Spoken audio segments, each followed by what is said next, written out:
right, you're pinch hitting today for the mayor. I am, and we really do miss the mayor not being here with us. So I'm trying to fill in for her on doing these things with you. And ask people to continue to remember her in thoughts and prayers as they deal with family issue with their son and stuff. Absolutely. As a matter of fact, the shirt I'm wearing today, everybody here in the front office is wearing in support of the mayor and her son. So, yes, we appreciate all the thoughts and prayers because it really has helped them, and she really does appreciate everything that people have been sending or praying about for them.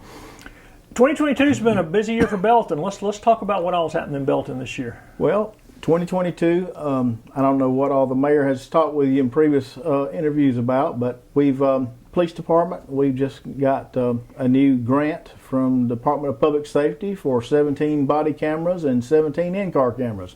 So that recently has come through, and we're looking forward to getting everybody equipped with those necessary items to make them safer. Also, we've got a $48,000 vehicle from the Department of Public Safety for a new SRO officer's vehicle that'll be stationed down here at the Belton Elementary School. And I guess probably the main thing right now that's is a plus is we're fully staffed at the present time, and that's usually unusual right now for law enforcement and us as well. So, but we are fully staffed right now based off of what Chief Ritchie's told me and them trying to recruit good quality officers, and it's doing real well. I know events are always a big thing for Belton in this area. Talk a little bit about how the return of all the events this year went. Events went well. You know, unfortunately, we have had a lot of rain during some of our events. We had trick-or-treating this year again. Brown Avenue and the City Square, unless you were here to see the numerous people that we had that go up and down the street of Brown Avenue. I think we probably had close to 5,000. It's probably our biggest one we've ever had as far as the amount of people that turn out this year, and we're glad for it because people are getting out, and it helps our restaurants when they come to Belton to trick or treat, and we just enjoy having them. Standpipe Festival and Heritage Days and everything came back. That's right, and Standpipe Festival was good considering I think we had either a storm come through or a hurricane that was lurking in the winds, and it was a last call that Lori, she made the call to have it, and she appreciated what the weatherman made happen, and it worked out well. It was a good crowd considering that we weren't supposed to have it. And you had a new concert series in the summer this year, right? Yes, the Downtown Sounds was funded by a grant that we applied for last year. It was a big success as far as the concerts that we had.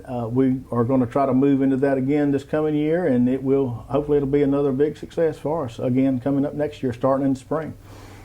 The museum's always been an important part of this community. Any news coming from there? Do you know any more about maybe the State Museum for Natural History? Anything updates on that? I have not heard anything recently as far as I know they're in the process of acquiring the funding to make that happen. I hope it does because that would be a vital asset to the Beltonians to see some of those exhibits that are available here that we can make happen. What about new businesses, John? Any new businesses come in this year? We've got a lot of new construction going on. That's probably the biggest thing we have going on right now. People are coming to Belton and getting property to purchase to build a new house. It's unbelievable that the amount of housing that's going up. It's going up everywhere as far as, in Anderson County, period. But Belton is starting to see a lot of growth as far as housing and housing developments come, and that helps us out a lot as well. Business, we have had some new businesses come into town. That's fluctuating. That happens all the time. That they come and go. Some do, but we're steady and strong with what we have. And again, we've had a couple. How about ARP funding? Y'all got some extra funds from the Recovery Act. What are y'all doing with that money? That's a good question. We took some of our funds that we've used to give employees a stipend again this year to help our employees. We have got in the state fund, we've applied for over a $12 million grant, help with some water and sewer projects, some lift stations. That's going to be a big asset to our new construction and our sewer upgrades for the city of Belton. So we have got a good bit of ARPA funds as well. And the recreation, y'all had a lot of stuff going on with your recreation department this year too. Remind people some of the things y'all had down here. Recreation Department, we, as you know, we hosted the 2022 Dixie Youth Series with the help of Anderson County. And as a matter of fact, in June of 2023, they're going to be holding the 8, 10, and 12 and under district tournaments in Anderson County again. So that's a big event coming up. We've also got funding for the JC Ballpark Pond, is what we call it here in town.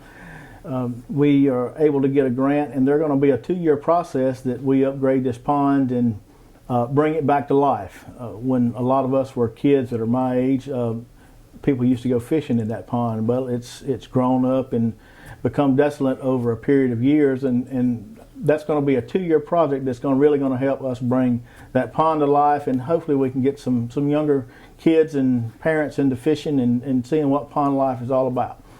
And your trail has seen a lot of use this year too, right? The trail has been phenomenal to us as far as people using it. Everybody appreciates the trail that uses it.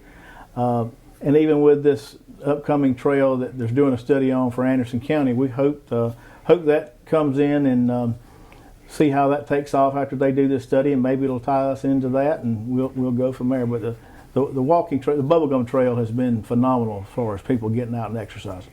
Yeah, the old railroad line between Anderson and Belton, if you had a walking trail between Anderson, that'd be something, wouldn't it? Man, whoever thought that would ever happen, to be able to do that, to walk or ride a bike to Anderson and get to that side of town. But I hope the study works out well, and hope we can make that happen. And y'all are studying a lot of the other recreation ideas too, with the county and with other things too. Absolutely. The county has been phenomenal as far as the projects they're wanting to do that will help us, because basically county residents are coming to Belton to participate in our rec facilities and our programs, so it just works out better all the way around if we work together. And again, the county has been so gracious to help us on so many projects. We just can't thank them enough for the working relationship we have with the county.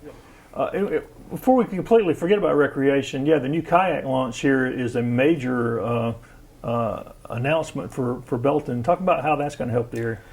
Since we've installed the new kayak launch site at the Michael W. Gambrill kayak launch facility, it's amazing as far as the people that use that launch site for duck hunting.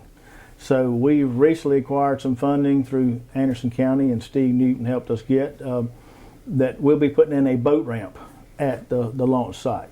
So that's going to be the next phase that hopefully we'll get started on in the springtime, and be able to put a paved boat ramp in there for people that use it, to the ones that go duck hunting.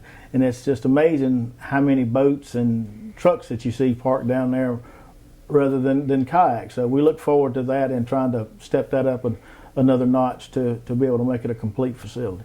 Yeah, the Saluda River and that whole Blue Trail has been a real boon for Belton, hasn't it? Absolutely, it has. I think it's worked out for a lot of us around in the area, as far as people that are using the facility, using other areas to come down to where we are, and just being able to put in here to either go up or down the river without any trouble is what's really helped ours take off. We were talking about the fire department here. There's some news from that area?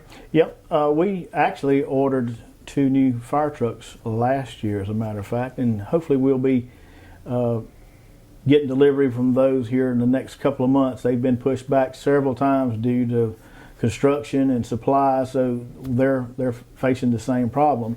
And the other thing that we're getting is the Belton EMS has recently decided to donate that building back to the city.